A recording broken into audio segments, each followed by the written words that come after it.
Welcome to the channel, everyone. I'm Skratch. This is another Raid Shadow Legends video. Today, guys, I want to talk about this free and insane champion that's just getting better and better with every single update. Now, it has been a very long time since I've made a video on this free champion, guys.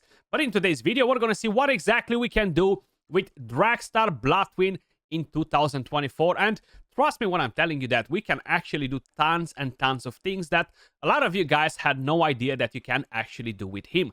So let me just start from the very beginning. If you are a newish player or anything like that, you should absolutely make it your main priority to do some tag team arena daily. You just need to be in bronze tier, in the lowest possible tier, and you're going to be able to purchase one Drexthar fragment every single day. Okay, it will take you a bit of time to get a champion. That's why the faster you start, the better.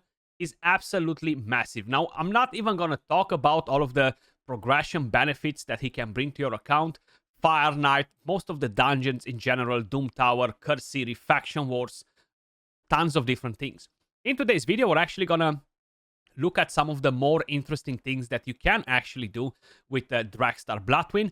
So let me just quickly show you the build, guys. It will take you a bit of time to get him from there, 100 days. Even if you already summon one, you can always basically use the other one for Faction Guardians, which will slowly just boost your stats for that specific faction. So Drexthar Bloodtwin, I am currently on the test server, guys, because as usual, you know the drill, we can make a mess here. So I have him built on a lifesteal. This is not a build that I necessarily gave him for this video. This is just the general build that he has on my account. And it works just fine for whatever content I'm actually using him in. Total stats on him, guys. We have 53,000 HP. We have 5.3k defense, 248 speed. You don't need to have this crazy speed, to be honest. 200 speed is going to be just fine, especially mid-game progression. Even in endgame, in most content, at 200 speed, he's going to get the job done. Full crit, 212 crit damage, 300 accuracy. Now, for some different areas, you might require a bit of extra accuracy, to be honest with you guys. These are his skills, if you're not familiar. Triple hitter, great for the Fire Knight. HP burn, he's getting healing. This skill right here, AoE attack, has a chance to provoke and has a chance to put decrease attack. Now, the provoke can be very nice for the Hydra Clan Boss. It's not the most reliable provoker out there, but he can help you early on if you don't have a better provoker while you're trying to build your teams for the Hydra Clan Boss. And the passive is what makes him even better. Has a chance to place HP burn for 2 turns whenever he's getting attacked. And this champion's resistance increases by 10 for every enemy under HP burn. Now, you can definitely make him for progression, a spider tank for stage 20 and different stages where you might be struggling. A regeneration set, resistance, accuracy. You don't really need to have a crit rate, crit damage, or anything like that. You just want him to constantly get attacked by the enemies so he can put HP burn on all of the spiderlings. If you don't have a better burner. But I feel like this is a super old strategy. Since we used to run this strategy in the game, we got tons of different HP burn champions available. Accuracy aura in all battles, 70 accuracy, very nice. As a blessing, I decided to go with Brimstone, guys. I only have a 1-star blessing on him, and it will be very effective on most of the dungeons. That's why I decided to go with Brimstone. Masteries, we have offense and we have support. Giant Slayer as tier 6. Of course, we have more Life Drinker to get a bit of extra healing whenever we proc that Giant Slayer. And on the support, we have Sniper, we have a Master Hexer. Basically, we're just trying to get more accuracy from here and other masteries that will benefit the champion. First, I want to start by talking about the Curse City, right? This is more of a new addition to the game, like what, it's 7-8 months old by now, most probably, so it's not that new anymore. But every single stage will require you to use different champions. Now, he's gonna come in handy here a lot, especially on normal mode, on hard mode. It doesn't really matter where you guys at. Frost Spider, for example, he's not really available on this rotation, but we have 5 or 6 different rotations for the Curse City. He can be helpful on some of the Fire Knight stages. If you build him on a regeneration with a Blood Shield accessory, he's going to solo the Scarab King for you without a problem. Again, not available on any of this rotation, on any of the bosses that I'm kind of like trying to pinpoint. But let me show you something that he can actually do on hard mode in Soulcross, guys, or at the beginning of Soulcross. And this is Duo the Iron Twins Fortress. Maybe you're lacking some of the champions that are super OP here. Maybe you don't want to do a duo, but maybe you want to bring in an extra damage dealer. Well, Drexthar can actually really help you in here. But I'm going to show you that we can actually duo this boss with these two champions.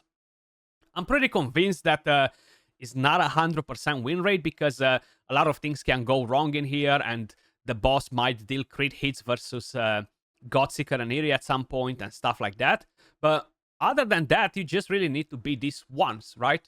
And this is strong affinity to Drexthar too. I'll be very honest, the best build in here for him will be a regeneration set. Like this, you're not going to put so much pressure on Godseeker and Eerie to constantly heal, revive, and stuff like that. But as long as he's getting the job done, you can't really complain. So we have that Brimstone that's dropping a bit of damage, even though it's only a 1-star, is more than helpful to actually allow us to take the HP down quick. Or actually dropping some serious damage on the boss. 28 turns and he's already at 50% HP. If you bring a full team, it's definitely not going to be as fast though. So there we go. Brimstone again. Can we proc it another time? Yes, we can. Yes. Ooh, Godseeker and Eerie almost died there. Hopefully they're going to die together if they're going to die. So Godseeker and Eerie's passive will proc on her. Okay, beautiful. So now she can revive. And the good thing is when they die like this is that the Iron Brand debuff will get removed basically. So they won't be getting tons and tons of damage when that happens, you know. So that's actually nice. Now, of course, at some point here, we're going to have to probably revive that Drexthar again because he might die. No Brimstone there. Why did Brimstone did not proc? So we have HP burn. The passive from Godseeker and Eerie, I think it might proc. Let's get some healing on that Eerie. We don't want her to die, so we have the burn on. And slowly we're just melting this boss away. Very, very helpful, actually. Very, very helpful. So she should be able to revive right now. And that burn should just take the boss down. Seems like no Brimstone procced since, unfortunately. So Godseeker and Eerie revives again. And that burn should end the boss now, yeah. There we go. No reward because we already completed this on the test server, but we managed to do it in 2 minutes in 65 turns. Drexthar with 2.4 million damage, guys. Very, very impressive. Now, as I mentioned, you can definitely use him in many different areas in here, including the Frost Spider. I think I'm gonna have to go on normal to find something in here. As example, duo bosses, single bosses, Frost Spider Fire Knight, Frost Spider Dragon, or Dragon Ice Golem. If it's not a hard mode Ice Golem, burn will be very, very effective. And just in general, in the Ice Golem, the burn is very effective, you know, because it's not triggering the passive. Even the hard mode, actually, the poisons don't work on the hard mode. My bad. The good thing about the Frost Spider, as an example, is that you need to have burn, right? In order to block the revive. If no, this boss is constantly going to revive on and on and on, and he will be very, very annoying. Well, even if Drexthar doesn't land it with the A1, he will land it with the passive, you know, when he gets attacked. So that's very, very nice as well and very helpful. Not only to deal damage, but just in general. He can be very nice versus the Nether Spider as well, because the Spiderlings will attack him, the boss will attack him, he's gonna put HP burn on them, and he's going to melt that boss as well slowly, of course. He's not using the A2 in there.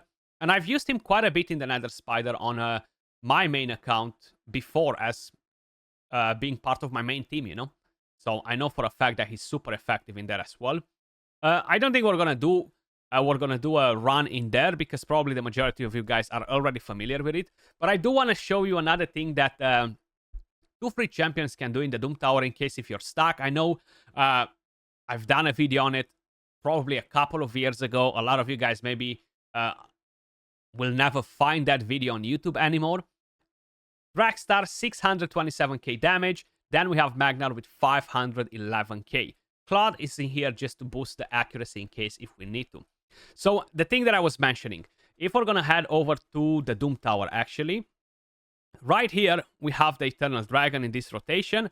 The Nether Spider might be on as well, yes, but this is hard mode, okay? And we have the Griffin. Now these 2 champions will duo the Griffin. If you're struggling, and that's Seal of the Drakes, you might be on a normal difficulty and still struggle with this boss.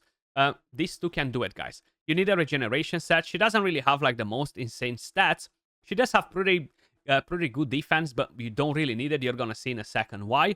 And then Drexthar just getting the job done, basically. You're gonna see exactly how it works.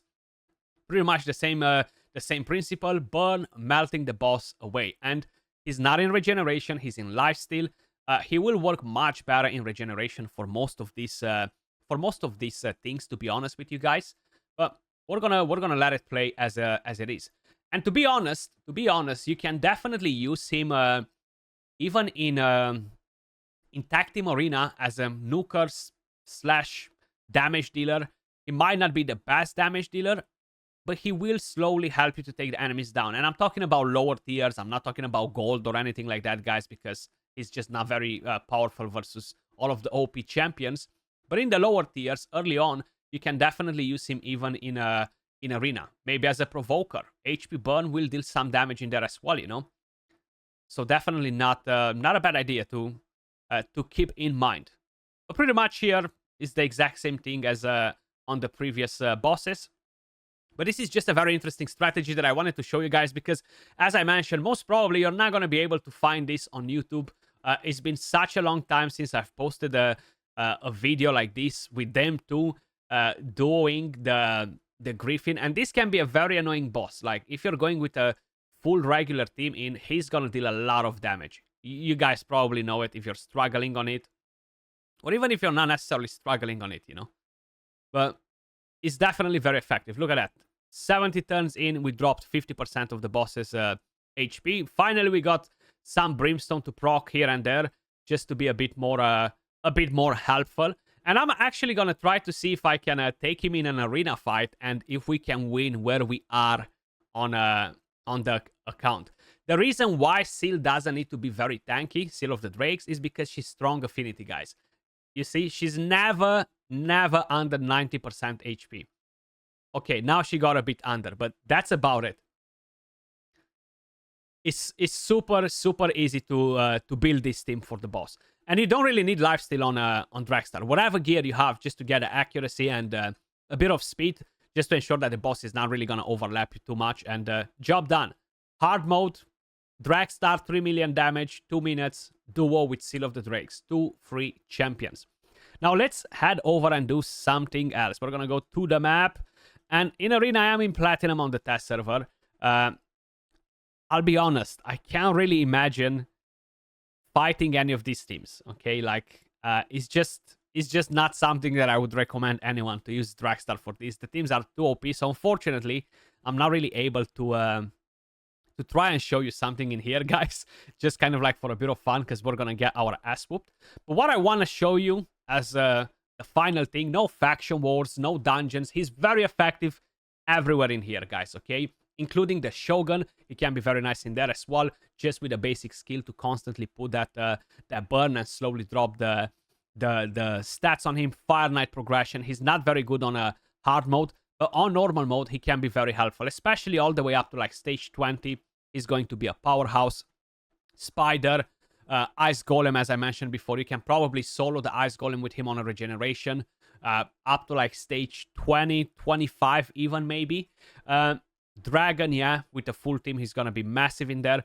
But what I want to show you guys is the Hydra Clan Boss. So let's go over here and let's bring in some different champions. So recently used first, let's bring in Magnar, let's bring in a Drexstar, let's bring in an Ugo. We're gonna put him in the lead as the main provoker. Let's bring in some damage. We need some damage in here. Who should we bring as damage? Let's bring him in, and let's bring Rhonda in, because why not? And we do need some support, right? We do need some support in here, so let's go with Mitrala. I'm not gonna do a full run or anything like that. I just kind of like want to show you a bit what he can do in here. So we're gonna apply the defense down. We landed a provoke, even though Hydra had a strong affinity this time around. He's not the most OP provoker, as I probably mentioned already. But if you need a provoker and you don't really have any better options for the moment, do not sleep on him, guys. Because not only that he can help you with a provoke, the HP burn, he's definitely very nice in many different areas, you know. So don't sleep on my boy Drexstar. Don't make him dirty, because he's actually Really, really helpful. Very effective in many different areas, you know. And yeah, slowly we're taking that boss down. Of course, the skill was not on a cooldown to be able to use it again, but that's fine. We're going to be able to provoke again at some point. And you can run him on a provoke set if you like. That will definitely increase his chance to provoke in here. If you feel like that's something that you need to bring to the table with him. Definitely not a bad idea whatsoever, you know. Let me know in the comments down below how many of you guys are already using Drexthar in this content too and stuff. As usual, appreciate all of you guys watching. I will end it here, guys. I just wanted to spotlight Drexthar 2024. Still a top-notch champion, just getting better and better. And he's free. That's the main thing that you guys need to remember. People tend to sleep on free champions for whatever reason, but he's definitely a pretty good one. As usual, much love. Appreciate all of you guys watching, and I'll catch you all in the next one. Peace.